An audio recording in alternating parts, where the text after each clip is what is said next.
أسرع عصير في الحياة لكنه محتاج سرسحة، ودائما ما ينقذك غير أديسون، صانعة الثلج اللي تحل عليك مشاكل الصيف. ثلج بعد ثلج وكمان ثلج وشراب الورد، وزينب كمين حبة ورد محمدي، واختم عليه بعصير اللومي، ولبسه بشريحة لومي عن الحلال والحرام.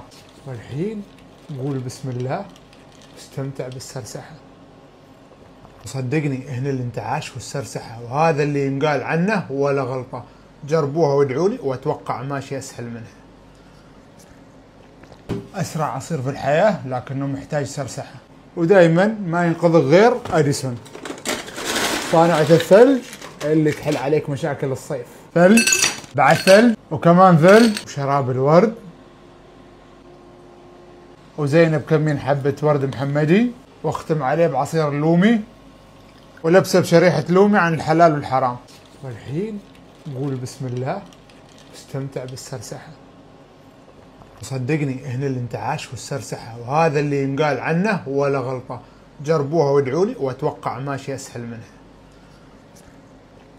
أسرع عصير في الحياة لكنه محتاج سرسحة، ودائما ما ينقذك غير أديسون، صانعة الثلج اللي تحل عليك مشاكل الصيف. ثلج بعد ثلج وكمان ثلج وشراب الورد،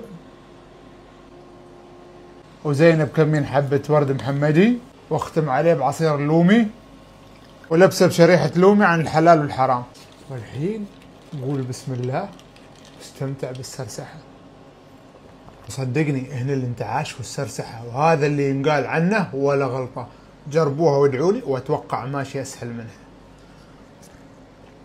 أسرع عصير في الحياة لكنه محتاج سرسحة، ودائما ما ينقذك غير أديسون، صانعة الثلج اللي تحل عليك مشاكل الصيف. ثلج بعد ثلج وكمان ثلج وشراب الورد،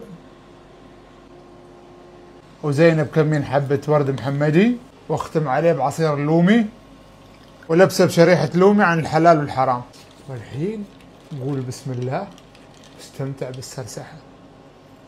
وصدقني هنا الانتعاش والسرسحة، وهذا اللي ينقال عنه ولا غلطة. جربوها وادعوا لي واتوقع ماشي اسهل منها.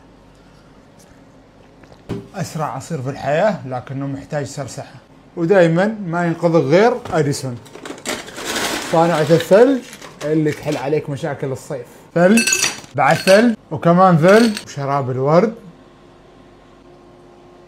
وزينب كمين حبة ورد محمدي، واختم عليه بعصير اللومي، ولبسه بشريحة لومي عن الحلال والحرام. والحين قول بسم الله واستمتع بالسرسحة. وصدقني هنا الانتعاش والسرسحة، وهذا اللي ينقال عنه ولا غلطة. جربوها وادعوا لي واتوقع ماشي اسهل منها. أسرع عصير في الحياة لكنه محتاج سرسحة، ودائما ما ينقذك غير أديسون، صانعة الثلج اللي تحل عليك مشاكل الصيف. ثلج بعد ثلج وكمان ثلج وشراب الورد، وزينب كمين حبة ورد محمدي، واختم عليه بعصير اللومي، ولبسه بشريحة لومي عن الحلال والحرام. والحين قول بسم الله واستمتع بالسرسحة. وصدقني هنا الانتعاش والسرسحة، وهذا اللي ينقال عنه ولا غلطة. جربوها وادعوا لي واتوقع ماشي اسهل منها.